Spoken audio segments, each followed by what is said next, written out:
Hello students, last class में हमने distance और डिस्प्लेसमेंट जो है वो टर्म्स समझ ली थी और उस पर एक क्वेश्चन किया था हमने। पोजीशन ऑफ ऑब्जेक्ट, डिस्टेंस और डिस्प्लेसमेंट जैसी चीज़ें पूछी गई थी इस क्वेश्चन में। और लास्ट क्लास में जो हमारा एक इंपॉर्टेंट टॉपिक रह गया था इस पर्टिकुलर टर्म से रिलेटेड, वो था points of difference between distance and displacement. तो आज हम इसको कंटिन्यू करते हैं, points of difference between distance and displacement देखेंगे और उसके बाद कुछ अच्छे क्वेश्चंस देखेंगे on the terms distance and displacement. आपको क्वेश्चंस में ऑब्जेक्ट ने डिस्टेंस कितना कवर किया है, डिस्प्लेसमेंट कितना हुआ है, इस तरह की चीजें फाइंड करनी होंगी। तो पहले हम पॉइंट्स ऑफ डिफरेंसेस में फोकस करते हैं। सबसे पहले अगर हमें डिस्टेंस और डिस्प्लेसमेंट में क्या डिफरेंस है, इन पॉइंट्स पे अगर फोकस करना है तो सबसे पहले हम लोग बहुत इजीली कह सकते हैं कि जो डिस्टेंस है वो बेसिकली क्या है, distance is the length of the path covered. तो सबसे पहला पॉइंट होगा it is the length of the path covered, length of the path covered होगा। और वहीं अगर हम लोग डिस्प्लेसमेंट की बात करें, डिस्प्लेसमेंट क्या होगा, तो डिस्प्लेसमेंट जो है वो शॉर्टेस्ट डिस्टेंस है। ये शॉर्टेस्ट डिस्टेंस है, हम लोग शॉर्ट में लिख रहे हैं यहाँ पे, shortest distance between the initial and final positions, initial and final position। तो initial and final positions के बीच में जो shortest distance है उसको हम लोग यहाँ पे क्या बोल रहे हैं, डिस्प्लेसमेंट बोल रहे हैं। दूसरा इंपॉर्टेंट पॉइंट यहाँ पर यह है कि जो डिस्टेंस, जैसा हमने डिस्कस किया था कि डिस्टेंस जो है वो उसका कोई डायरेक्शन नहीं होगा। तो डिस्टेंस सिंपली क्या है, ऐसी क्वांटिटी है जिसका सिर्फ मैग्नीट्यूड होगा, इसीलिए हम लोग डिस्टेंस को एक स्केलर क्वांटिटी बोलेंगे। सेम तरीके से डिस्प्लेसमेंट जब हमने डिस्कस किया था तो हमने देखा था कि डिस्प्लेसमेंट जो है वो हमेशा इनिशियल पोजीशन से फाइनल पोजीशन की तरफ होगा। इनिशियल पोजीशन जो ऑब्जेक्ट का है उससे फाइनल पोजीशन की तरफ जो डायरेक्शन होगा वही हम डायरेक्शन ऑफ डिस्प्लेसमेंट लेते हैं। तो एक तरीके से डिस्टेंस जो है वो एक स्केलर क्वांटिटी हुआ। इस तरीके से डिस्टेंस जो है वो हमारा क्या होगा, स्केलर क्वांटिटी। डिस्टेंस इज एक स्केलर क्वांटिटी है because it has only magnitude. और जब हम डिस्प्लेसमेंट की बात करते हैं तो it is a vector quantity, ये वेक्टर क्वांटिटी है। ये दूसरा हमारा मेन पॉइंट ऑफ डिफरेंस रहेगा। डायरेक्शन के बारे में आपको पहले बता चुका हूं, यहां मैं लिख देता हूं शॉर्ट में। जो डायरेक्शन होता है फॉर डिस्प्लेसमेंट वो इनिशियल पोजीशन से फाइनल पोजीशन की तरफ डायरेक्टेड होगा। From the initial position object की जो भी इनिशियल पोजीशन है टुवर्ड्स द फाइनल पोजीशन, तो इनिशियल पोजीशन से फाइनल पोजीशन की तरफ डायरेक्टेड होगा, तो डायरेक्शन ऑफ डिस्प्लेसमेंट होगा। जैसे यहाँ पर ऑब्जेक्ट जो स्टार्ट यहाँ से किया था, स्कूल से ये अपने होम तक गया है, तो ये इसकी इनिशियल पोजीशन है, ये फाइनल पोजीशन है। तो डिस्प्लेसमेंट का जो डायरेक्शन होगा वो ये होगा, from the initial position towards the final position. एक पॉइंट और है वो भी हम देखते हैं। जो थर्ड पॉइंट है हमारा कि जो डिस्टेंस कवर्ड है वो हमेशा वो अगर एक ऑब्जेक्ट मूव कर रहा है, for a moving object distance covered कभी जीरो नहीं हो सकता है। अगर एक ऑब्जेक्ट जो मोशन में है तो जो भी वो पाथ के थ्रू जाएगा उसका लेंथ जो है वो एड अप होता जाएगा, कंटीन्यूअसली एड अप होता जाएगा। इसलिए मूविंग ऑब्जेक्ट के लिए डिस्टेंस कभी जीरो नहीं हो सकता है। और वहीं हम लोग जब डिस्प्लेसमेंट की बात करते हैं तो सपोज जैसे इस केस में हम देखते हैं कि सपोज स्टूडेंट है वो home to school to home and then home to back school आ जाता है। तो उसका जो इनिशियल पोजीशन शुरू में था स्टूडेंट का वो क्या था, स्कूल था, और फाइनली वो कहां पहुंच गया, फिर से वो स्कूल पहुंच गया। तो इनिशियल और फाइनल पोजीशन दोनों सेम जगह पर है, यहीं पर इसका इनिशियल पोजीशन है और यहीं पे फाइनल पोजीशन है। उस केस में डिस्टेंस बिटवीन इनिशियल और फाइनल पोजीशन जो है वो जीरो होगा, और उस केस में हम बोलेंगे कि ऑब्जेक्ट का जो डिस्प्लेसमेंट है वो जीरो हुआ है, क्योंकि ऑब्जेक्ट जिस लोकेशन पे शुरू में था वहीं पे फाइनली पहुंच गया है, वहीं पे फाइनली हमको मिल रहा है। यानी कि ऑब्जेक्ट का कोई मूवमेंट नहीं हुआ है, कोई डिस्प्लेसमेंट नहीं हुआ है अपनी लोकेशन से। तो ऐसे केसेस में जहां ऑब्जेक्ट का इनिशियल पोजीशन और फाइनल पोजीशन जो सेम हो जाएगा, उस केस में ऑब्जेक्ट का जो डिस्प्लेसमेंट है वो जीरो हो जाएगा। तो एक मूविंग ऑब्जेक्ट का डिस्टेंस जो है वो कभी जीरो नहीं हो सकता है, क्योंकि सपोज ये जो पूरा डिस्टेंस है from the school to the home, ये सपोज पूरा डिस्टेंस 10 किलोमीटर है। तो अगर ऑब्जेक्ट जो पर्सन है वो होम स्कूल टू होम जाता है and then home to back to school आता है, इन दैट केस जो टोटल डिस्टेंस कवर्ड होगा फॉरवर्ड डायरेक्शन में आगे की तरफ का 10 और जब वापस आया प्लस 10 दैट मींस 20 किलोमीटर जो है टोटल डिस्टेंस कवर्ड हो जाएगा। बट जब हम डिस्प्लेसमेंट की बात करते हैं तो इनिशियल पोजीशन और फाइनल पोजीशन क्या है, सेम है, तो उस केस में डिस्प्लेसमेंट क्या होगा हमारा, 0 होगा। तो ये हम पॉइंट यहाँ पर और ऐड करने वाले हैं कि डिस्टेंस जो है for a moving object, moving object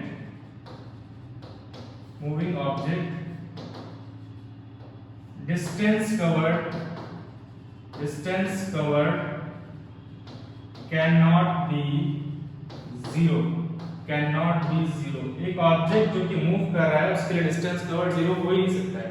अगर मूव किया है तो एक पाथ होगा और उसका लेंथ 0 नहीं हो सकता है। और अगर हम लोग डिस्प्लेसमेंट की बात करते हैं तो displacement of an object, of a moving object, displacement of a moving object can be zero, ये 0 हो सकता है। जो ऑब्जेक्ट मोशन में नहीं है उस केस में डिस्टेंस और डिस्प्लेसमेंट तो क्या होगा, 0 ही होगा। लेकिन अगर ऑब्जेक्ट मोशन में है तो डिस्प्लेसमेंट तब भी 0 हो सकता है एक स्पेशल कंडीशन में, जब ऑब्जेक्ट जो है मूव करके वापस से अपनी इनिशियल पोजीशन पे आ जाए। जो उसकी इनिशियल पोजीशन थी और जो उसकी फाइनल पोजीशन है वो दोनों सेम हो जाए। इन दैट केस डिस्प्लेसमेंट क्या हो जाएगा, 0 हो जाएगा। जैसे कि अगर मान लो हम सर्कुलर मोशन पे कोई ऑब्जेक्ट जो है कि सर्कुलर पाथ के अराउंड मूव कर रहा है, तो ऑब्जेक्ट जो है मान लो इस पोजीशन A से स्टार्ट करता है और एक कंप्लीट रेवोल्यूशन के बाद या एक कंप्लीट मोशन के बाद वापस से जब यहाँ रीच करेगा तो इस ऑब्जेक्ट की इनिशियल और फाइनल पोजीशन क्या है, सेम है। तो उस केस में इसका डिस्प्लेसमेंट क्या हो जाएगा, 0 हो जाएगा। बट डिस्टेंस 0 नहीं है, डिस्टेंस जो है वो ये जो पाथ है इसका जो लेंथ होगा उसके बराबर होगा जो कि सर्कमफेरेंस ऑफ द सर्कल होगा। तो ये एक एग्जांपल है जहां पे हम लोग ये पॉइंट को समझ सकते हैं। तो ये 3 मेजर पॉइंट्स ऑफ डिफरेंस है बिटवीन डिस्टेंस एंड डिस्प्लेसमेंट। बाकी जहां तक यूनिट्स की बात है कि हम लोग यूनिट्स क्या यूज करेंगे जब हम कैलकुलेशंस करेंगे, तो डिस्टेंस मेजर करने के लिए मैं आपको पहले भी बता चुका हूं, डिस्टेंस और डिस्प्लेसमेंट बेसिकली लेंथ ही है। और लेंथ के लिए हमारे पास डिफरेंट यूनिट्स हैं, किलोमीटर्स, मीटर्स, मिलीमीटर्स, सेंटीमीटर्स, जो जनरली हम यूज करते हैं। अब आपको क्वेश्चन में कौन सी यूनिट्स दी हैं उस पर डिपेंड करेगा। अगर आपको डिस्टेंसेस कवर्ड जो है ऑब्जेक्ट के किलोमीटर्स में दिए हैं तो आप आंसर किलोमीटर्स में दे सकते हैं, या क्वेश्चन में कोई पर्टिकुलर यूनिट पूछा गया तो उसमें आपको आंसर करना होगा। और अगर आपको कंफ्यूजन है तो जनरली हम लोग SI यूनिट्स फॉलो करते हैं, और SI यूनिट जो होती है स्टैंडर्ड जो यूनिट्स यूज करते हैं हम लोग डिस्टेंस, डिस्प्लेसमेंट या लेंथ के लिए वो मीटर रहता है। तो SI यूनिट डिस्टेंस और डिस्प्लेसमेंट का मीटर है, आप उसमें भी आंसर कर सकते हैं। अदरवाइज जो भी क्वेश्चन में आपसे पूछा जाएगा उसके अकॉर्डिंग आंसर किए जाएंगे। तो ये हमें ध्यान रखना है। एक पॉइंट अच्छा हम यहाँ पर चाहे तो ऐड कर सकते हैं, क्योंकि आपने अभी हमने डिस्कस किया है कि जो डिस्टेंस कवर्ड है वो length of the path covered होता है, बट जो डिस्प्लेसमेंट होता है वो शॉर्टेस्ट डिस्टेंस होता है, shortest distance between initial and final position, जो कि बेसिकली एक लाइन का लेंथ होगा। आप इनिशियल पोजीशन फाइनल पोजीशन को ज्वाइन करेंगे तो एक लाइन मिलेगी, उसका जो लेंथ होगा वही हमारा क्या होगा, डिस्प्लेसमेंट होगा। तो हमें ये भी पता है कि दो पॉइंट्स के बीच में जो शॉर्टेस्ट डिस्टेंस होता है वो लेंथ होता है, वो स्ट्रेट लाइन का होता है। जो शॉर्टेस्ट डिस्टेंस जो होता है वो स्ट्रेट लाइन के अलोंग होगा। इसका मतलब ये है कि डिस्प्लेसमेंट जो है वो डिस्टेंस से ज्यादा नहीं हो सकता है। किसी भी ऑब्जेक्ट का जो डिस्प्लेसमेंट है वो डिस्टेंस कवर्ड से ज्यादा नहीं हो सकता है, क्योंकि डिस्प्लेसमेंट तो शॉर्टेस्ट डिस्टेंस है दो पॉइंट्स के बीच में, जहां जिन पॉइंट्स के बीच में ऑब्जेक्ट मूव किया है। तो डिस्टेंस जो है वो हमेशा क्या होगा, डिस्प्लेसमेंट से छोटा ही होगा। एक स्पेशल केस में डिस्टेंस और डिस्प्लेसमेंट इक्वल हो सकते हैं। वो कब होगा वो आप समझ सकते हो कि अगर ऑब्जेक्ट जो है वो जो कि इस तरीके से मूव करके जा रहा था, अगर वो इसी शॉर्टेस्ट पाथ के अराउंड मूव करके जाए, डायरेक्टली इस तरीके से मूव करके जाए ऑब्जेक्ट, तो उसका डिस्टेंस कवर्ड और डिस्प्लेसमेंट दोनों क्या होंगे, सेम होंगे इस स्पेशल केस में। तो हम ऐसे बोल सकते हैं, अगर हम डिस्प्लेसमेंट की बात करते हैं या हम दोनों के लिए दो पॉइंट्स क्योंकि हमको लिखने हैं तो अलग अलग लिखते हैं। जब हम डिस्प्लेसमेंट के लिए बोलेंगे तो हम ये बोलेंगे कि displacement of an object is always less than or equal to the distance covered. It is always less than or equal to the, एक स्पेशल केस में क्या हो जाएगा, इक्वल भी हो जाएगा, less than और equal to distance। और क्योंकि हमें एक पॉइंट लिखना था, उल्टा यहाँ पे कैसे लिख सकते हैं कि जो डिस्टेंस कवर्ड होगा, distance covered will always be greater than मतलब हमेशा क्या होगा, ग्रेटर होगा या फिर क्या होगा, इक्वल होगा किससे, डिस्प्लेसमेंट से। जनरली डिस्टेंस कवर्ड जो है वो क्या होगा, डिस्प्लेसमेंट से ज्यादा होगा। इन स्पेशल केस अगर ऑब्जेक्ट जो है वो शॉर्टेस्ट पाथ के अलोंग ही मूव कर रहा है तो उस केस में डिस्टेंस कवर्ड और डिस्प्लेसमेंट भी क्या होंगे, इक्वल होंगे। तो ये मेजर पॉइंट्स ऑफ डिफरेंसेस हैं बिटवीन डिस्टेंस और डिस्प्लेसमेंट। इससे आपको क्लैरिटी आएगा कि मतलब डिस्टेंस और डिस्प्लेसमेंट कैसे डिफरेंट है एक दूसरे से टर्म्स, ठीक है। और दोनों टर्म्स का इंपॉर्टेंट है। डिस्टेंस एक्चुअल में हमें बता रहा है कि ऑब्जेक्ट एक्चुअल में कितना मूव किया जब वो एक लोकेशन से दूसरे लोकेशन गया है, लेकिन जब हम डिस्प्लेसमेंट की बात करते हैं, डिस्प्लेसमेंट हमें बता रहा है कि ऑब्जेक्ट फाइनली ओवरऑल कितना डिस्प्लेस हुआ है अपनी इनिशियल पोजीशन से फाइनल पोजीशन की तरफ, ठीक है। अब हम इस पे लास्ट क्लास में हमने कुछ क्वेश्चंस किए थे, एक क्वेश्चन किया था, अभी हम कुछ और अच्छे क्वेश्चंस देखने वाले हैं डिस्टेंस और डिस्प्लेसमेंट पे बेस्ड। तो जल्दी से हम वो क्वेश्चन स्टार्ट करते हैं, एक एक करके देखते हैं किस तरह के क्वेश्चंस हो सकते हैं डिस्टेंस एंड डिस्प्लेसमेंट पे बेस्ड। ओके, यहां से शुरू करें।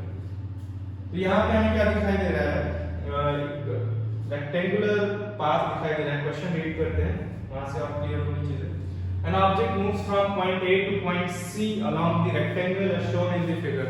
तो point A आपको दिख रहा होगा, ये हम point A, यहाँ से ऑब्जेक्ट स्टार्ट करता है और point C रीच करता है, ये है point C।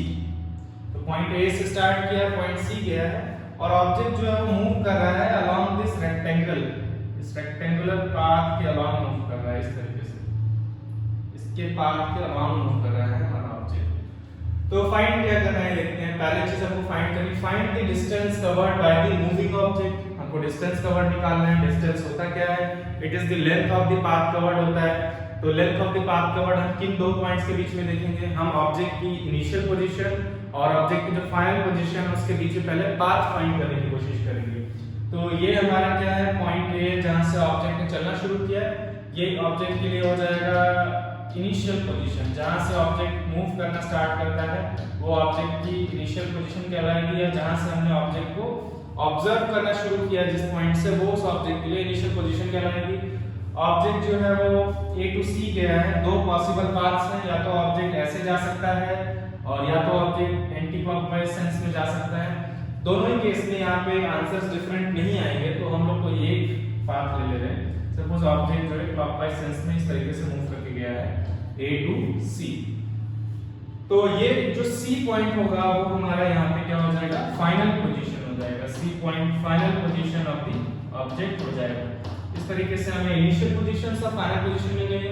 उसके बाद काफी सिंपल है डिस्टेंस और डिस्प्लेसमेंट निकालना। आपको सिंपली पहले पाथ देखना है, पाथ जो है वो A to B, क्योंकि अलोंग द रेक्टेंगल गया है, डायरेक्टली नहीं गया ऐसा लिखा हुआ है, along the rectangular path he move करके गया है। ये ध्यान रखेंगे, कुछ लोग ऐसा कर सकते हैं कि A से C डायरेक्ट गया है, ऐसा नहीं देखना, क्योंकि लिखा है स्पेसिफिकली कि अलोंग द रेक्टेंगल गया है। तो हमें बस ये लेंथ चाहिए एंड देन ये लेंथ चाहिए। तो अगर हम लोग डिस्टेंस कवर्ड की बात करते हैं, जब हम पार्ट A सॉल्व करने जा रहे हैं, डिस्टेंस कवर्ड जो होगा that will be equal to the length of the path covered and that will also be equal to the sum of the sides AB and BC of the rectangle. Now AB and BC का length हमको directly question में नहीं दिया है हमको, लेकिन ये एक ग्राफ पे बना हुआ है, उसका स्केल दिया हुआ है। हमें ये दिया है कि जो छोटे छोटे स्क्वायर्स हैं इनका जो लेंथ है या साइड का जो लेंथ है वो 1 किलोमीटर है। हर एक स्क्वायर का जो साइड का लेंथ है वो 1 किलोमीटर को रिप्रेजेंट कर रहा है। तो यानी कि अगर हम लोग AB फाइंड करना चाहते हैं तो देखते हैं ये 1 + 1 + 1 + 1 and +1, यानी कि 1 kilometre 1 kilometre 1 kilometre 1 kilometre 1 kilometre, that means it is 5 kilometres. AB का जो लेंथ हो जाएगा वो हो जाएगा 5 किलोमीटर्स। और इसमें हमको ऐड करना है BC, तो BC का लेंथ क्या होगा, ये देखते हैं कितने इसमें साइड्स हैं स्क्वायर के, 1 + 1 + 1, दैट मींस 3 किलोमीटर्स। तो 5 kilometre + 3 kilometre, that will give 8 kilometre of distance covered. तो ऑब्जेक्ट का जो डिस्टेंस कवर्ड आया है वो कितना है, 8 किलोमीटर आया है, ठीक है। इसी तरीके से अगर हम लोग सेकंड पार्ट देखते हैं तो पूछा गया है find the magnitude of displacement of the object. मतलब हमको ये फाइंड करना है कि ऑब्जेक्ट इनिशियल पोजीशन से फाइनल पोजीशन के बीच का शॉर्टेस्ट डिस्टेंस क्या है, क्योंकि उसी को हम लोग क्या बोलते हैं, मैग्नेट डिस्प्लेसमेंट बोलते हैं। तो कैसे फाइंड करेंगे, डिस्प्लेसमेंट फाइंड करने का सिंपल तरीका है, आपको क्या करना है, इनिशियल पोजीशन हमें पता ही चल गया है, फाइनल पोजीशन पता लग गया है, दोनों को सिंपली ज्वाइन करना है आपको एक स्ट्रेट लाइन से। और जब ज्वाइन करने के बाद जो आपको स्ट्रेट लाइन मिलेगी उसकी जो लेंथ होगी वही क्या होगा, हमारा डिस्प्लेसमेंट होगा, वही शॉर्टेस्ट डिस्टेंस होगा। तो ये कैसे फाइंड किया जाएगा, तो आपको दिख रहा होगा डायरेक्टली तो नहीं मिल सकता है हमको, क्योंकि रेक्टेंगल के डायगोनल्स के अलाउंग है कहीं कहीं, ना तो ये हॉरिजॉन्टल डायरेक्शन में ना वर्टिकल डायरेक्शन में, तो हम डायरेक्टली इसको कैलकुलेट नहीं कर सकते हैं। बट इनडायरेक्टली इसके लिए आपको पता जो होना चाहिए वो एक इंपॉर्टेंट थ्योरम है जो आप मैथ्स में पढ़ते हैं, इसको हम बोलते हैं पाइथागोरस थ्योरम। अगर आपको पाइथागोरस थ्योरम के रूल्स पता है तो आप ये कर सकते हैं। तो अकॉर्डिंग टू पाइथागोरस थ्योरम जो हम लोग राइट एंगल ट्रायंगल में अप्लाई करते हैं, according to the Pythagoras theorem जो हाइपोटेन्यूज है इसका स्क्वायर जो होगा वो बाकी दोनों साइड्स के स्क्वायर के सम के इक्वल होता है। तो इसको यहाँ पर हम लोग यूज करते हैं, हमें यहाँ पे राइट एंगल ट्रायंगल दिख रहा है ए बी सी, एक्चुअली जो डिस्प्लेसमेंट है वो AC है जो हमें फाइंड करना है। तो ABC राइट एंगल ट्रायंगल है, यहाँ पर एंगल B जो है वो 90 डिग्री का है और AC जो वो हाइपोटेन्यूज है। तो अगर हम लोग डिस्प्लेसमेंट फाइंड करना चाहते हैं तो बेसिकली हमें जो फाइंड करना है वो AC फाइंड करना है, द लेंथ AC फाइंड करना होगा, वो डिस्प्लेसमेंट का मैग्नीट्यूड होगा। तो करते हैं हम लोग इस राइट एंगल ट्रायंगल की बात करते हैं। इन triangle ABC angle B is equal to 90 degree, that means AC will be the hypotenuse, the opposite side or the longest side is called the hypotenuse.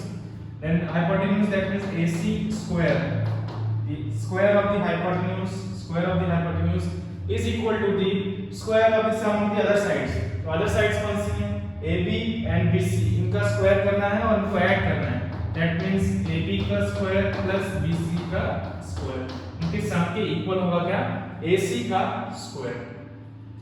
तो इसको हम लोग सॉल्व करते हैं। AB का स्क्वायर देखते हैं, AB जो लेंथ है वो कितना है, 5 किलोमीटर है, तो 5 का square that will be 25 plus जो BC लेंथ है इसका स्क्वायर करना है, तो BC का वैल्यू कितना है, 3 किलोमीटर, 3 का स्क्वायर दैट विल बी 9, और हम दोनों को फिर ऐड करते हैं, तो 25 plus 9 that will be 34 that is AC square, but हमें क्या फाइंड करना है, AC, and AC will be equal to under root of 34 kilometre. तो स्क्वायर रूट 34 किलोमीटर जो है हमारा लेंथ आ जाएगा AC का, and that will be the displacement of the object। यही हमारे ऑब्जेक्ट का क्या होगा, डिस्प्लेसमेंट होगा। तो इस तरीके से हम जो है डिस्टेंस और डिस्प्लेसमेंट सिंपल क्वेश्चंस में फाइंड करेंगे अगर इस तरह का क्वेश्चन आता है। आगे चलते हैं, एक और बेटर क्वेश्चन देखते हैं उसके बाद।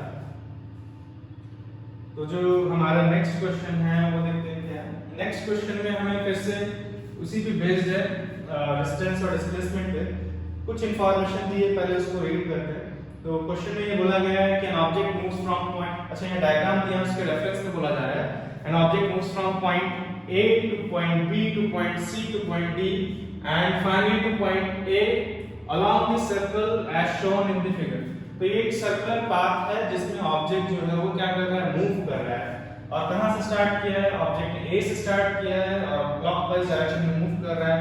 तो इस तरीके से ऑब्जेक्ट जो है वो A to B, B to C and then C to D and then finally back to A। इस तरीके से हमारा ऑब्जेक्ट जो है अलोंग द सर्कल मूव कर रहा है।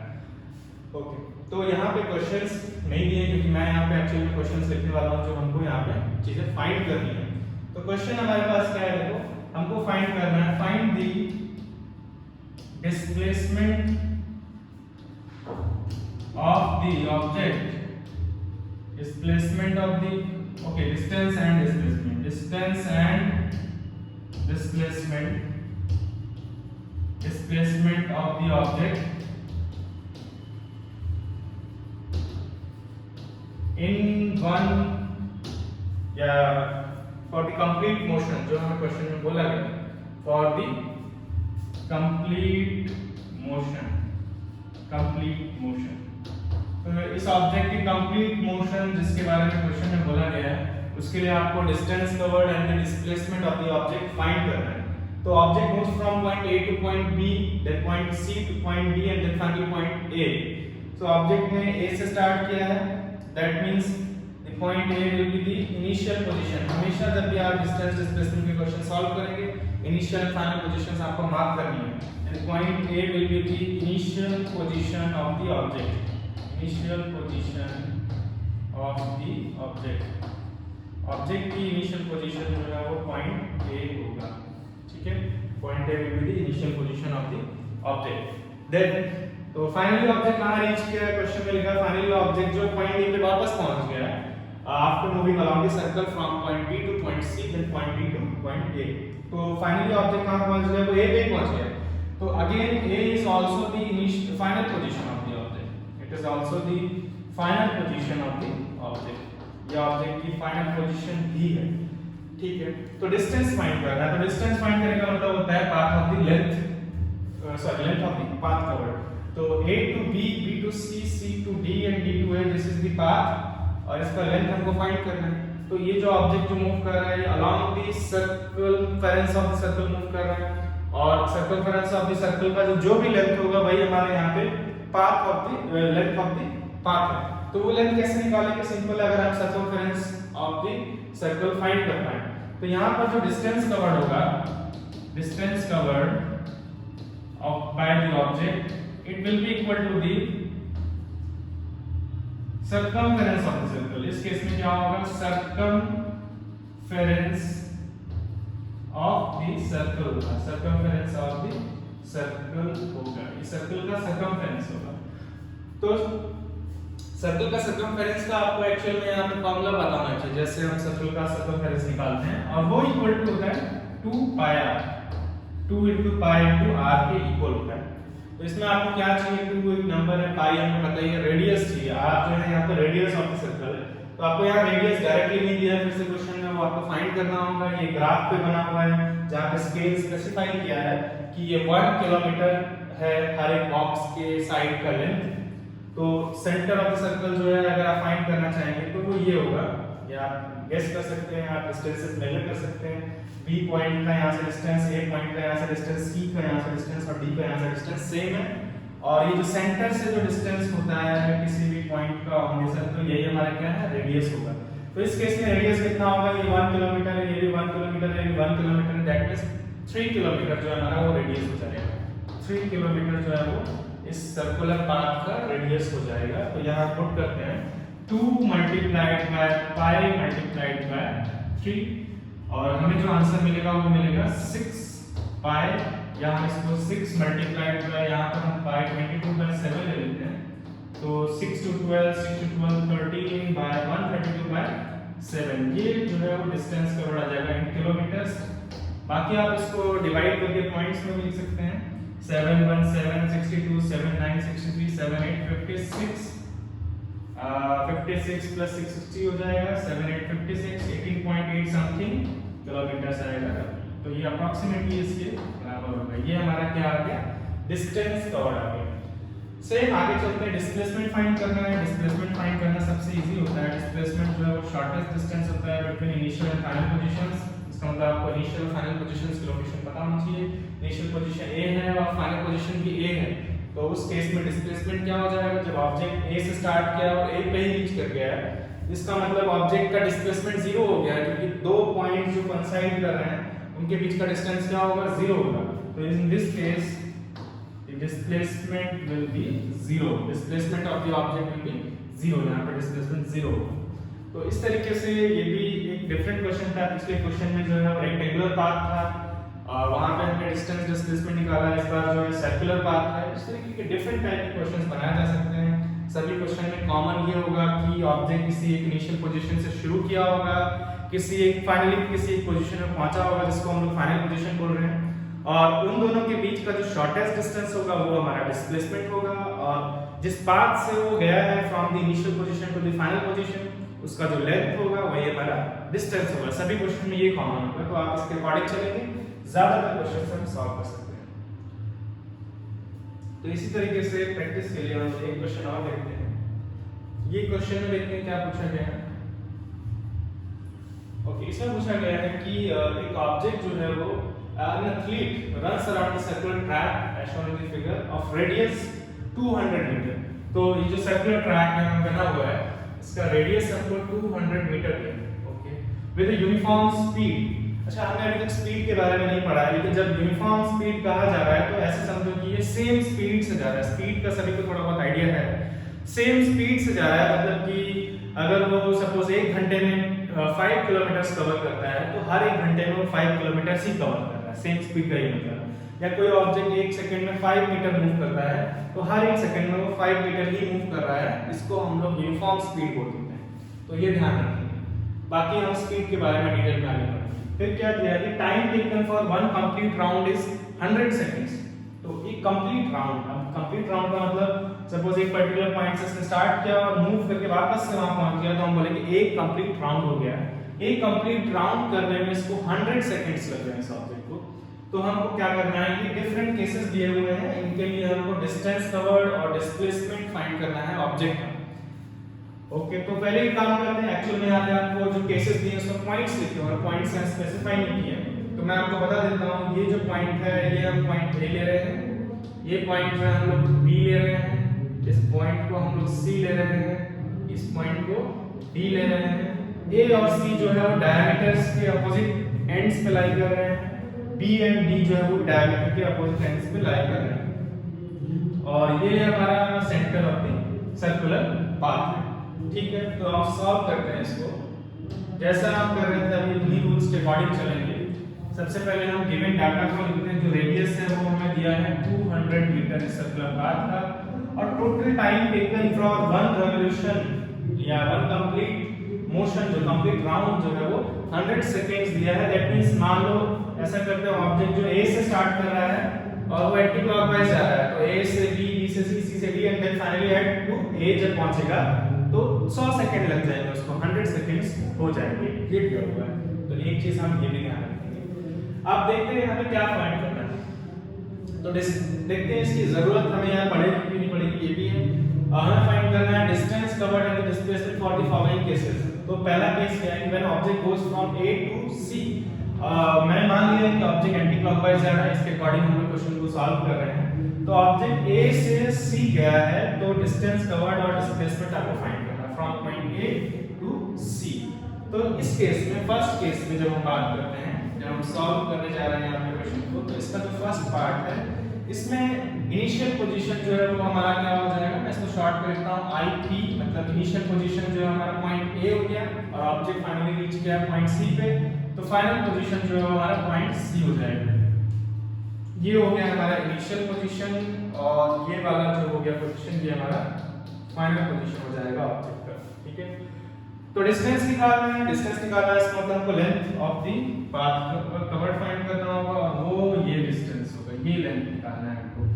और अब अगर हम यहाँ ध्यान से देखें तो ये बेसिकली जो लेंथ है ये टोटल सर्कमफेरेंस का, सर्कल का जो टोटल सर्कमफेरेंस है उसका हाफ है, क्योंकि ये सेमी सर्कल फॉर्म हो रहा है, तो हाफ लेंथ है। तो अगर हम ये पार्ट यानी डिस्टेंस कवर्ड निकालना चाहते हैं, तो डिस्टेंस कवर्ड जो होगा वो जो भी सर्कमफेरेंस है, सर्कमफेरेंस ऑफ द सर्कल है, सर्कमफेरेंस उसका हाफ करना होगा, उसको 2 से डिवाइड करना होगा, और हमको ये लेंथ मिल जाएगा, that will be the distance covered. तो ये लेंथ कितना होगा देखते हैं। सर्कमफेरेंस हमें पता है 2 पाई r होता है फॉर द सर्कल, सर्कमफेरेंस का वैल्यू जो होता है वो 2 पाई r होता है। तो अगर हम इसको डिवाइड करें 2 से 2 कैंसिल हो गया, बचा क्या पाई r। आप चाहें तो इसको डायरेक्टली याद रख सकते हैं कि सर्कमफेरेंस ऑफ द सर्कल का जो वैल्यू होगा वो पाई r के इक्वल होगा। पाई की वैल्यू हम लोग यहाँ पे तो 3.14 ले लेते हैं। टेक पाई इक्वल्स टू 3.14, तो 3.14 multiplied by the radius. Radius का वैल्यू हमारे पास 200 है, यानी कि इसको हमको 200 से मल्टीप्लाई करना है, तो हमारे पास जो आंसर आएगा वो आएगा 628 मीटर्स। तो 628 मीटर्स जो है वो डिस्टेंस कवर्ड हो जाएगा for part A. Part A में अगर डिस्टेंस कवर्ड निकालना है, something length of the path covered find किया, और वो कितना आ गया 628 मीटर्स। ओके, नेक्स्ट देखते हैं डिस्प्लेसमेंट भी हमको फाइंड करना है। तो डिस्प्लेसमेंट के लिए बार-बार हम इस पॉइंट को रिपीट कर रहे हैं कि इनिशियल पोजीशन से फाइनल पोजीशन के बीच का शॉर्टेस्ट डिस्टेंस आपको फाइंड करना है बेसिकली। तो वो शॉर्टेस्ट डिस्टेंस यही होगा, क्योंकि इनिशियल पोजीशन ए है, फाइनल पोजीशन क्या है सी है, तो ये वाला जो लेंथ होगा यही हमारा डिस्प्लेसमेंट का वैल्यू होगा। और डिस्प्लेसमेंट का डायरेक्शन क्या होगा, मैंने आपको बताया था डिस्प्लेसमेंट का डायरेक्शन जो है ऑब्जेक्ट ने यहाँ से स्टार्ट किया, ये इनिशियल पोजीशन से फाइनल पोजीशन की तरफ डायरेक्टेड होगा, तो ये होगा डायरेक्शन ऑफ डिस्प्लेसमेंट जो है हमारा ये होगा from A to point C, point A से पॉइंट सी की तरफ, ये होगा डिस्प्लेसमेंट का डायरेक्शन। तो डिस्प्लेसमेंट कितना होगा देखते हैं। क्लियरली ये AC जो है बेसिकली ये डायमीटर है, डायमीटर ऑफ द सर्कल है, तो it will be equal to the diameter of the circle in this case, and diameter of the circle जो है 2 टाइम्स द रेडियस होता है, एंड 2 टाइम्स द रेडियस मतलब 2 times 200 that gives 400 metres, that means 400 metre will be the displacement. आपने जितने भी question solve किए आपको वहां पे एक चीज नोटिस करनी चाहिए कि जो डिस्प्लेसमेंट है वो डिस्टेंस से कभी ज्यादा नहीं हो सकता है, it will always be less than and in some cases equal to the distance covered. यहां पे देखो डिस्प्लेसमेंट 400 मीटर आया और डिस्टेंस जो है वो कितना है 628 मीटर्स। सेकंड पार्ट देखते हैं, सेकंड पार्ट में हमसे क्या बोला गया, सेकंड पार्ट में बोला गया कि अगर ऑब्जेक्ट A से B जाता है, when object goes from point A two point B, in that case also हमें डिस्टेंस कवर्ड और डिस्प्लेसमेंट फाइंड करना है। तो देखते हैं पहले पाथ के बारे में बात करते हैं। ऑब्जेक्ट जो है वो A से B गया है, तो ये है पॉइंट B हमारा, A से B इस पाथ के अलॉन्ग गया, तो जो पाथ है वो क्योंकि सर्कुलर ट्रैक के अलॉन्ग मूव कर रहा है, तो ये हमारा जो है वो पाथ हो जाएगा, ऑब्जेक्ट का मोशन का पाथ ये हो गया, ये लाइन के अलॉन्ग A टू B के लिए जो पाथ होगा वो हमने मार्क कर लिया। अब इस पाथ का लेंथ हमको निकालना है, तो अब आप ध्यान से देखते हैं इस पाथ का लेंथ निकालने के लिए आप क्या करेंगे, एक्चुअल में एक सर्कल है और अगर आप ध्यान से नोटिस करें ये जो हमने सेमी सर्कल लिया था, सेमी सर्कल का आधा लेंथ है, अगर आप प्रॉपर्ली देखें इसको, जो सेमी सर्कल का लेंथ था जो हमने पहले सेमी सर्कल ड्रॉ किया था, सेमी सर्कल पाथ उसका हाफ हो गया है, उसका हाफ लेंथ है ये, या हम ऐसे भी बोल सकते हैं कि ये पूरा का पूरा सर्कमफेरेंस का 1/4 है। सर्कमफेरेंस को अगर आप 4 पार्ट्स में डिवाइड करते हैं तो इतना मिलेगा, क्योंकि आप 4 पार्ट्स में डिवाइड करें तो एक पार्ट ये होगा, एक ये होगा, एक की लेंथ होगा और एक की लेंथ होगा। A टू B ये one length, B to C जो सेकंड पार्ट है, C to D third and D to A जो है वो फोर्थ पार्ट है। तो अगर आप सर्कमफेरेंस को 4 पार्ट्स में डिवाइड करते हैं तो हर एक पार्ट का जो लेंथ आएगा वही जो है वो A से B तक का अलोंग दिस सर्कमफेरेंस लेंथ होगा। तो इसीलिए हम क्या करेंगे, अगर हमको फाइंड करना है डिस्टेंस कवर्ड यहाँ पे, तो distance will be equals to distance covered जो होगा क्या होगा, लेंथ AB या आर्क AB आप बोल सकते हैं, जो कि सर्कमफेरेंस को अगर हम लोग सर्कमफेरेंस ऑफ द सर्कल को अगर हम 4 से डिवाइड कर दें, ये जो पूरा सर्कमफेरेंस है इसको 4 से डिवाइड कर दें तो हमको हर एक लेंथ मिल जाएगा, जिसको हम लोग क्वाड्रेंट भी बोलते हैं। इस सर्कल के क्वाड्रेंट का जो सर्कमफेरेंस है बेसिकली वही है। तो निकालते हैं इसको, सर्कमफेरेंस का वैल्यू जो फॉर्मूला है 2 पाई r, इसको हमको 4 से डिवाइड करना है। तो इसको अगर हम 4 से डिवाइड करेंगे तो 2 टाइम्स 4 होता है, हमारे पास बचेगा पाई r बाय 2, देन पाई का वैल्यू 3.14 हम लोग पुट कर सकते हैं, रेडियस का वैल्यू 200 मीटर्स दिया है, डिवाइड करना है हमको 2 से, कैंसिल आउट हो जाएगा, ये 100 बच जाएगा, 200 टाइम्स 200 होता है, that will give 314 meter, 314 meter will be the distance covered from point A to point B। और हमने भी डिस्कस किया था ये सेमी सर्कुलर जब पाथ पे मूव किया था तब जो डिस्टेंस कवर्ड था उसका जस्ट हाफ है, तो चेक कर सकते हैं हम लोग, पहले हमारा डिस्टेंस कवर्ड 628 मीटर आया था, इसका ये जस्ट हाफ है 300 मीटर। तो हम डायरेक्ट इस क्वेश्चन को आंसर कर सकते हैं। देन नेक्स्ट जो क्वेश्चन है वो डिस्प्लेसमेंट हमें फाइंड करना है, जब वो A से B गया ऑब्जेक्ट तब उसका डिस्प्लेसमेंट कितना होगा। तो डिस्प्लेसमेंट फाइंड करने के लिए हमें फिर से मार्क करना पड़ेगा इनिशियल पोजीशन और फाइनल पोजीशन। इस बार ऑब्जेक्ट की जो फाइनल पोजीशन है इस पर्टिकुलर ऑप्शन क्वेश्चन के लिए चेंज हो गई है। इस पर्टिकुलर क्वेश्चन में ऑब्जेक्ट जो स्टार्ट A से ही किया है बट फाइनली कहां रीच किया, पॉइंट B, तो ये फाइनल पोजीशन हो जाएगी ऑब्जेक्ट की, ये ऑब्जेक्ट के लिए फाइनल पोजीशन हो जाएगा। तो इनिशियल और फाइनल पोजीशन के बीच का जो शॉर्टेस्ट डिस्टेंस होगा, यानी कि वो ये वाला डिस्टेंस होगा, ये वाला जो डिस्टेंस होगा, इसी को हम लोग क्या बोल रहे हैं, इसी को हम लोग डिस्प्लेसमेंट बोल रहे हैं। तो पॉइंट A और पॉइंट B के बीच का जो शॉर्टेस्ट डिस्टेंस होगा इसी को हम लोग क्या बोल रहे हैं, डिस्प्लेसमेंट बोल रहे हैं।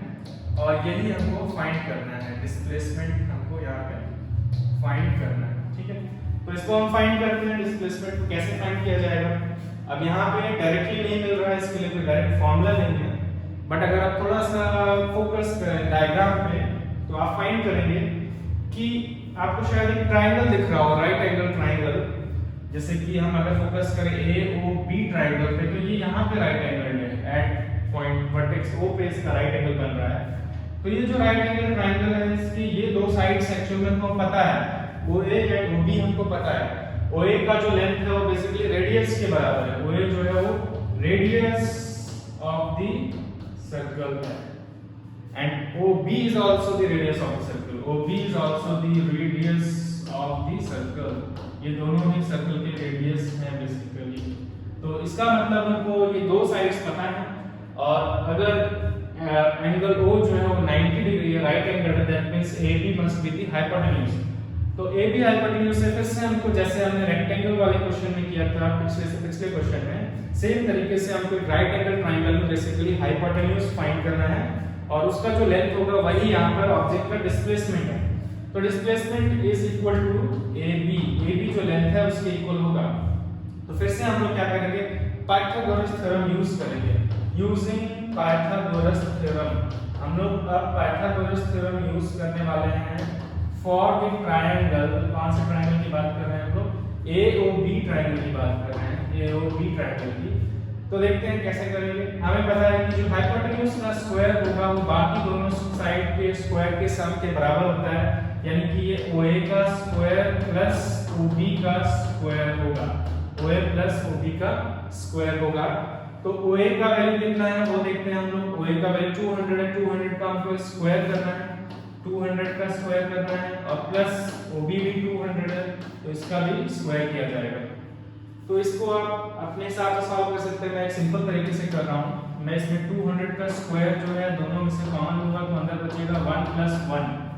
इसी चीज को हम लोग मैथमेटिकली इस तरीके से लिख सकते हैं, एक स्टेप से 200 का स्क्वायर है 1 plus 1, that will give 200 square multiplied by 2।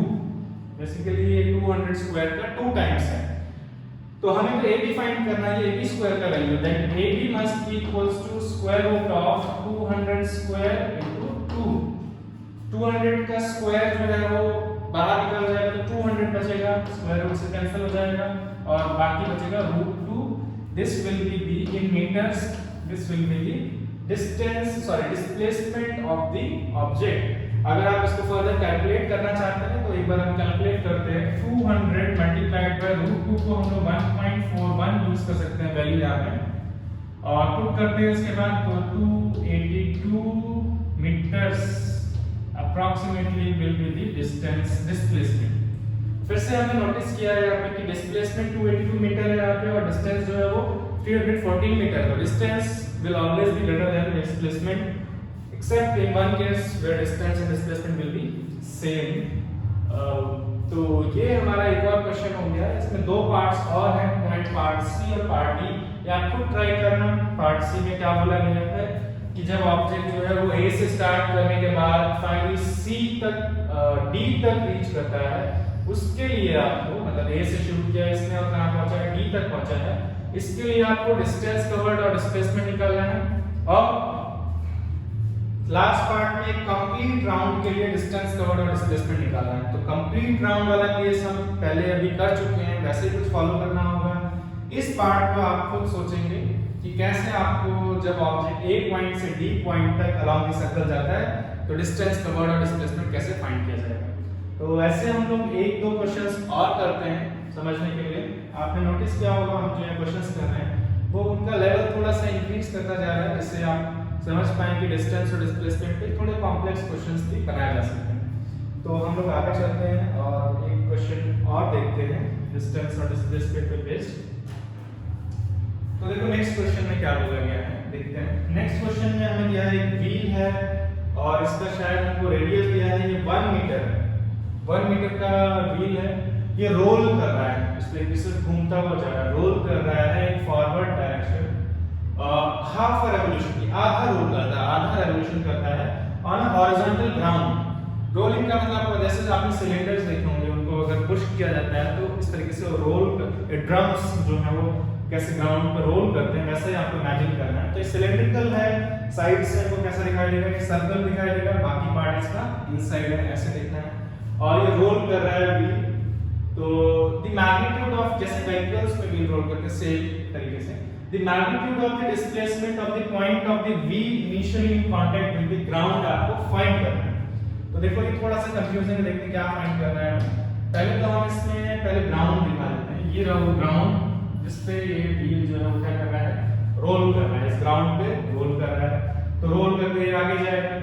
यहाँ पर हम एक पर्टिकुलर पॉइंट की बात कर रहे हैं जिसका आपको डिस्प्लेसमेंट निकालना है। वो कौन सा पॉइंट है? ये पॉइंट ऑफ द व्हील है, व्हील पे लाई करने वाला ही पॉइंट है जो कि initially contact with the ground है, ग्राउंड के भी कांटेक्ट है। तो आप व्हील पे अगर कोई पॉइंट लेना चाहते हैं तो एक यही पॉइंट है यहाँ पर जो कि इनिशियली ग्राउंड के कांटेक्ट में भी है। इस पॉइंट को मैं P लिख रहा हूँ, इस पॉइंट को मैं P से मार्क कर दे रहा हूँ जो कि ग्राउंड के कांटेक्ट में है। और हमारे कन्वीनियंस के लिए काम और करते हैं हम लोग इसका एक जस्ट वर्टिकली अपोजिट पॉइंट भी मार्क करते हैं। इसका पर्पस क्या है वो आपको भी समझ में आएगा।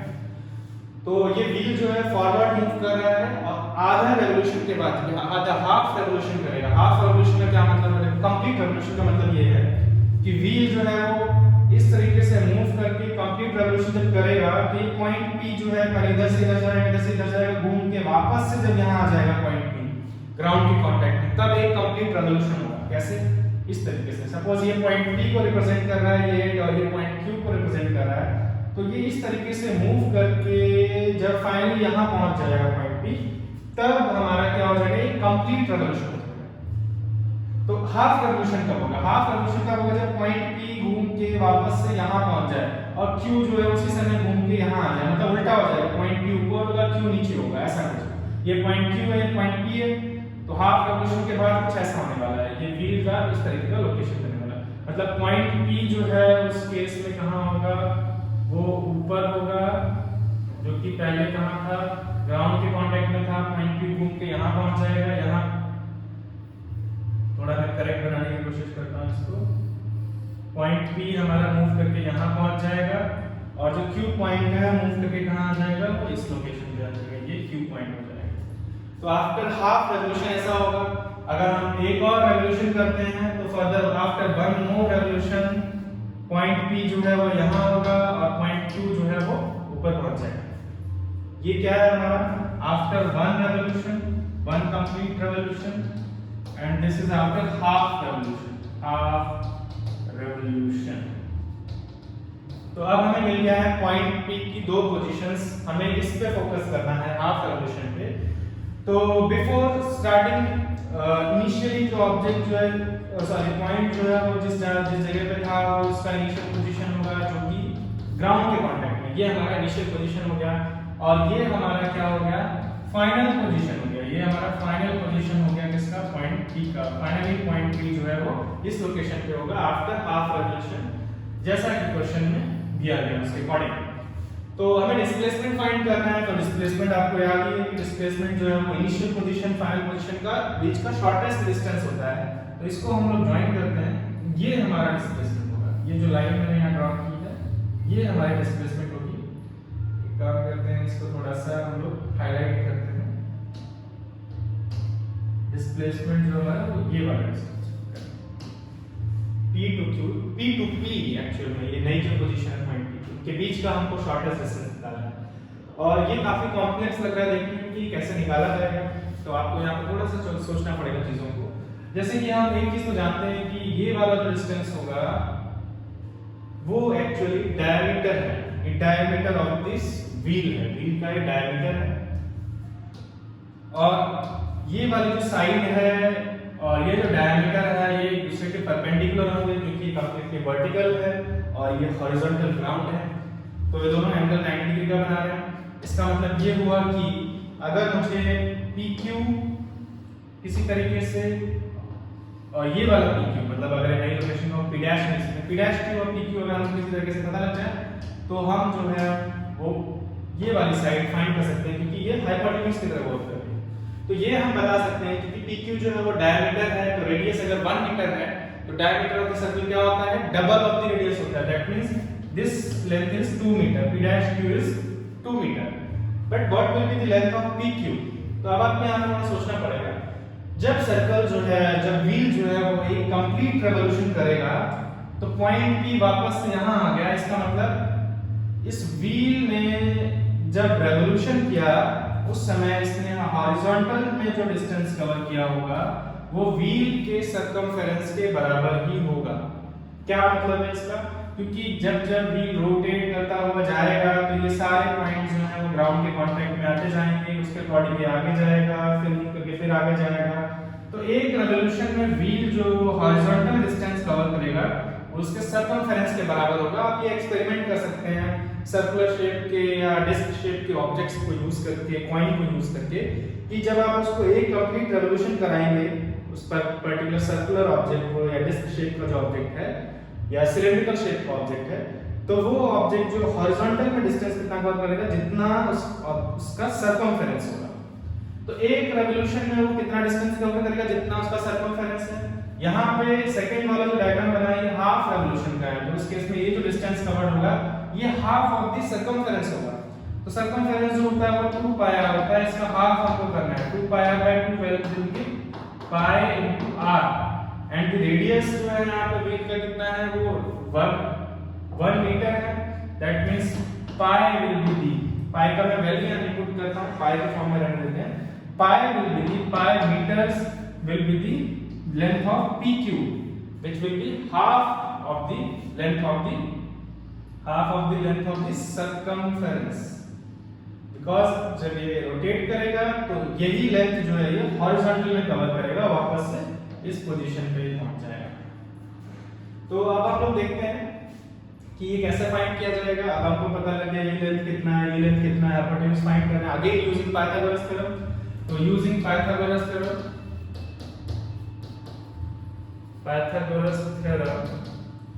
और ये थ्योरम जो है वो हम कौन से ट्रायंगल के लिए, triangle P dash P Q triangle पे अप्लाई करने जा रहे हैं। Angle Q is 90 degree. In this case P dash जो कि हमारा यहाँ पे डिस्प्लेसमेंट होगा और यहाँ पे ये हाइपोटेन्यूज भी है, इसका स्क्वायर जो होगा वो PQ का जो स्क्वायर होगा और P डैश Q का जो स्क्वायर होगा प्लस PQ के स्क्वायर के इक्वल होगा। तो P डैश Q का स्क्वायर मतलब 2 का square that is 4 and pi का स्क्वायर को हम लोग पाई स्क्वायर लिखा रहते हैं सिंपल कैलकुलेशंस रखने के लिए। दैट मींस P डैश जो है वो स्क्वायर हो, इसका स्क्वायर हो जाएगा। सो P dash is basically the displacement. तो हमें डिस्प्लेसमेंट मिल गया है। डिस्प्लेसमेंट जो है वो कितना आएगा, square root of pi square plus 4 in metres. ये मीटर्स में हमारा क्या हो जाएगा, डिस्प्लेसमेंट हो जाएगा। यही हमारा क्या हो जाएगा, डिस्प्लेसमेंट हो जाएगा इस पर्टिकुलर ऑब्जेक्ट, इस पर्टिकुलर पॉइंट का। तो इस तरीके से पर्टिकुलर क्वेश्चन करना है आपको। डिस्टेंस डिस्प्लेसमेंट जब भी निकालना है तो अगर आप ये चीजें ध्यान रखते हैं कि आप इनिशियल पोजीशंस और फाइनल पोजीशंस करेक्टली आइडेंटिफाई कर रहे हैं तो ये काम बहुत इजी हो जाएगा। नेक्स्ट हम ये काफी कुछ क्वेश्चंस थे जो डिस्टेंस और डिस्प्लेसमेंट पे बेस्ड थे। इससे आपको आइडिया लगा होगा कि किस तरह के क्वेश्चंस में आपको कैसे सोचना है। कुछ और क्वेश्चंस काफी कॉम्प्लेक्स हो सकते हैं, थोड़े से जिनमें आपको ज्यादा सोचना पड़ेगा, कुछ सिंपल क्वेश्चंस भी हो सकते हैं जो आज हमने किए। एक क्वेश्चन में आपको लास्ट देके जा रहा हूं, ये आपको खुद ट्राई करना होगा। इसमें भी डिस्टेंस और डिस्प्लेसमेंट जैसी चीजें ही फाइंड करनी है। तो वो क्वेश्चन हम लोग देख लेते हैं क्या है। जो हमारा नेक्स्ट क्वेश्चन है फॉर द प्रैक्टिस वो ये क्वेश्चन है। इसमें हमसे क्या बोला गया है देखते हैं। A car goes from point P to R। Okay, ये हमारे पास डायग्राम है। कार जो पॉइंट P से, तो पॉइंट P से कार स्टार्ट करती है और पॉइंट R तक गई है कार, पॉइंट R तक गई है। पॉइंट P से स्टार्ट करने के बाद पॉइंट R तक गई है car and follows the path as shown in the figure. Okay, path भी हमको दिया है तो एक्चुअली में यहां पे कंफ्यूजन हो सकता है, उसको मैं क्लियर कर देता हूं। ये पाथ है इस तरीके से स्ट्रेट लाइन में, then along the semi circular path, then again straight line, then along the semi circular path, finally ये पॉइंट Q पे रीच कर गया हमारा ऑब्जेक्ट। तो P जो है वो क्या है, वो इनिशियल पोजीशन है। P जो है वो इनिशियल पोजीशन है पार्टिकल का या जो भी ऑब्जेक्ट मूव कर रहा है कार का, और R जो है वो हमारा फाइनल पोजीशन है। R हमारा फाइनल पोजीशन है। हमको इनिशियल और फाइनल पोजीशन मिल गया है। क्वेश्चन में क्या पूछा गया है उस पर फोकस करते हैं। कुछ चीजें और दी हैं, जैसे जो यहाँ पे ये वाला लेंथ है इसको A बोला गया है। ये लेंथ जो है 7 मीटर है, ये 7 मीटर है। उसके बाद जो B लेंथ यानी कि ये वाला लेंथ जो है वो हमें दिया है 8 मीटर, ये 8 मीटर दिया गया है। और एडिशनली एक चीज और दी गई है, वो क्या दिया है, जो रेडियस है रेडियस मतलब r का वैल्यू दिया है जो कि है एक्चुअल में ये लेंथ 2r है, तो इसमें जो r है उसका वैल्यू 11 बाय पाई है in metres, 11 by pi in metres ये हमको दिया गया। तो 2r जो है बेसिकली ये क्या है, सेमी सर्कुलर पाथ है, सेमी सर्कुलर पाथ है।